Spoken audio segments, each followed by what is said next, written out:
5 bells. Stand by all stations. Attention, all districts. A 5-alarm fire. 5 bells. Move in immediately. That's it. Let's go! Let's go.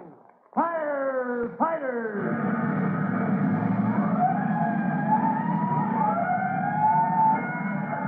Presenting Firefighters, the true-to-life story of our unsung heroes who stand ready to ride by day or night against our most murderous enemy, the demon of fire. In just a minute, we'll join rookie fireman Tim Collins and his friend Private Mushnosky of the Department Rescue Company on the dock where they have just saved the life of a man believed at first to have been drowned.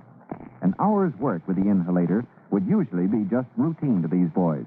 But in this case, reviving the small-time gangster who had been fished out of the water was a personal matter.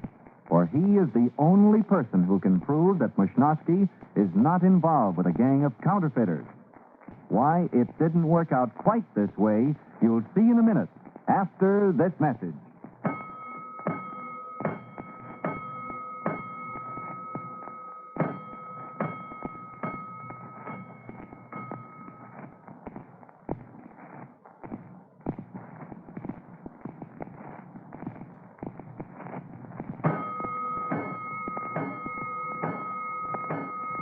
Let's go, firefighters.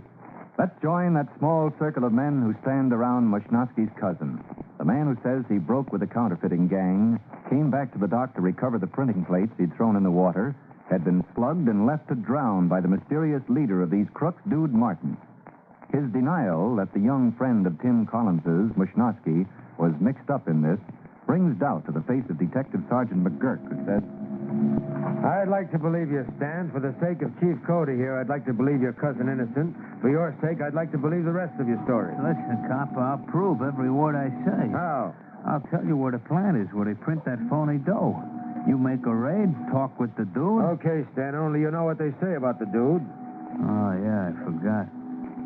Dead men don't talk. As fire chief, I'm well aware of your record in the police department, Sergeant. You know how to conduct a raid. You can capture this dude, Martin, and see that he talks. We'll make the raid, Chief Cody, but it's bound to fail. For me, because I won't learn who the big shot is behind this. For you, because we still won't know if Stan here is telling the truth about your smoke eater, Private Mushnosky. Oh, but, Sergeant, that just doesn't make sense. Yes, it does, Tim. You see, this dude Martin is one man who can't be taken alive. Oh, nuts. If you figure out how to grab him. No, the flatfoot's right, Mush. The dude's crazy on one subject. He's scared of being locked up. He'd kill himself first. That's why the police have never caught him, Chief Cody. He's made any number of miraculous escapes, risking his life. I go along with Mushnosky just the same, Sergeant. You plan the raid so there's no avenue of escape, that's all. We'll see. Give out, Stan. Well, you know the garage in the corner of Maple Street? Yeah, old 5-story building. That's the plant where your counterfeiter friends have set up? People who try to bump me off ain't exactly my friends, McGurk.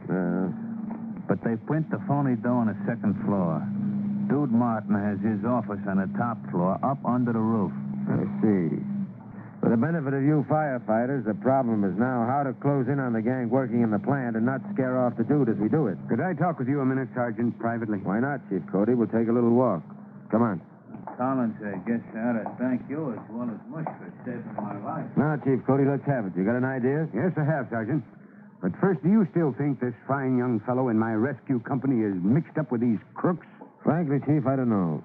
It was Mushnosky and Collins who found those printing plates next to the dock here. I know, McGurk, but if you capture this dude, Martin, I've got every faith that will clear Martin. Look, Chief, we've cooperated all the way on this case. Your department tumbled onto the printing plates. Your rescue boys revived that racketeer.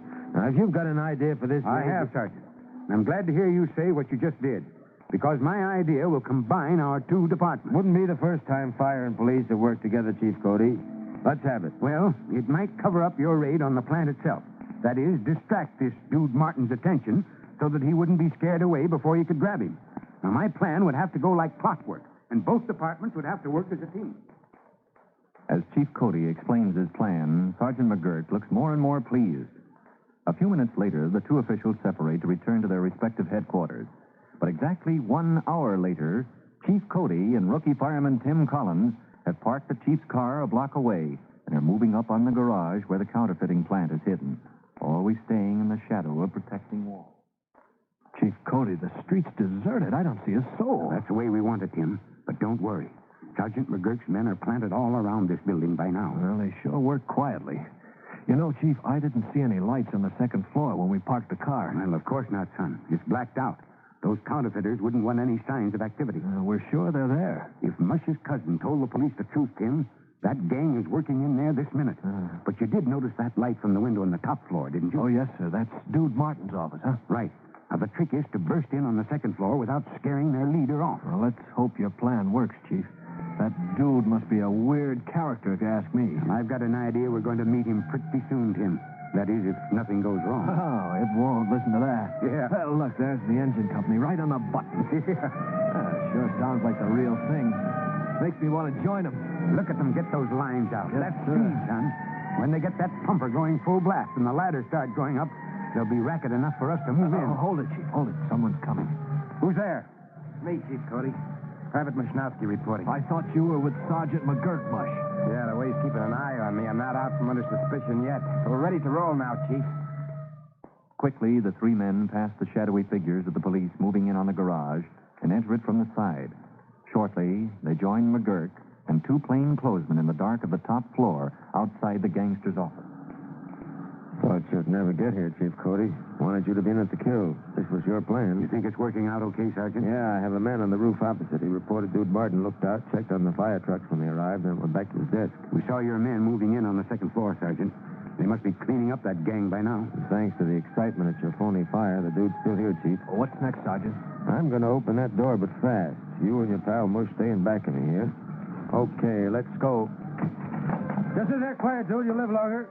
Well, look who's here, my old Watch out, he's got a gun in that desk drawer. No, you don't, dude. Better drop that. Your men play rough, Sergeant. Thanks, Tim. That was fast work. You nearly broke my wrist, McGurk. What is this? You calling in the fire department to do your work for you? This is a bit of teamwork, dude. If Chief Cody here hadn't arranged a phony fire down there while we raided your plant. Wait a minute. Yeah, by now they rounded up. And this time, dude, we've got you, too. Looks that way, doesn't it? And congratulations on your part in this, Chief Cody. All I want is an answer to a question, dude. Is this man a member of your gang? No, Chief, he's hardly the type I use. You hear that, Sergeant? As far as I'm concerned, Mushnowski, your record is clear. Thanks, Chief. Mushnowski. That name is familiar. It ought to be. His cousin Stanislaus was a runner of yours. You tried to kill him tonight, but the rescue company revived him, dude. He didn't drown. Well, I seem to be having remarkably bad luck tonight. Now, all I want is the name of the big shot behind this. I doubt if he'd have given me this job, Sergeant McGurk, if he thought I'd squeal. It's pretty well known, dude, that you do most anything to escape being locked up. A strange quirk, isn't it, gentlemen? The one thing in the world I'm afraid of. Yes, I admit it. It's the one thing, the one threat that would make me break down and talk. Well, you're next door to it, my friend, so start talking. That I can't do either, Sergeant. So it looks like there's only one way out. The window. Look out! He's gonna jump! Hey! Blew himself right through the window. Brother. Oh. Gee. Too bad we couldn't stop him. What a way to die. 5 stories down to the ground. I told you he couldn't be taken alive. Confound that window. We'll never get the name of the big shot now. I told you I'd fail, Chief. Fail? Why don't you go downstairs and talk with him, Sergeant? Are you crazy, Chief? He's dead. Not if the hook and ladder boys were under that window with a life net, the way I told them to be. You mean you... Those were my orders, McGurk. You said this racketeer wouldn't let himself be taken alive. Well, I figured the only escape from a 5th-floor office would be through a window. Well, I'll be... Fire department, my hat's off to you. That's what I call covering all exits. See you later. I still got that date with Dude Martin. Oh, so that's why you were counting on the hook and ladder company. I'm in the clear. I only hope they won't be too tough on my cousin. And he gave the police the information they needed. That ought to help. What are you two so excited about? Well, for Pete's sake, the way this just ended, Chief. How'd you think of having them stand by with a life net under that window? Think? When you're in the department as long as I've been, a thing like that comes like second nature. Now, you two go along home now. No, we're off duty now? Pick up your schedule with the rescue company tomorrow. Get yourself a good 8-hour sleep, Tim, and wrap yourself around a stack of Mother Collins's buckwheat cakes when you get up, huh? How's that sound? Oh, swell. Best orders I ever heard, Chief Cody. So long.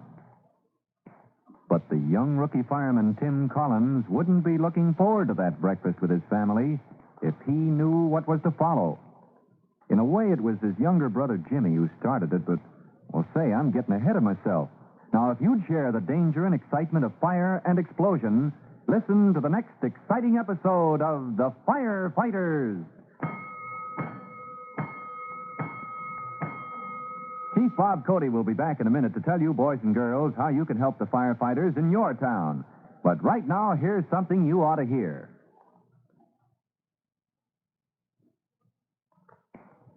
Now, Chief Bob Cody with a special notice for the Firefighters Brigade. Chief Cody. Hello, boys and girls. This is Chief Cody with an important word about a very common cause of fire. The cause? Overloading electrical lines in your home. In plain talk, that means trying to run too many lights or electric gadgets off the same light socket. Like, for instance, a toaster, an overhead light, an electric heater, all on one plug. Now, that's plain dangerous because it overheats the wires leading to that plug and endangers the whole house. Well, that's all for now, but I'll be back again soon. So long. Fire Chief Cody and the young rookie fireman, Tim Collins, will be back on the same station the next time you hear... That's it. Let's roll! Let's go! Firefighters! Firefighters is a copyrighted feature of William F. Holland Productions.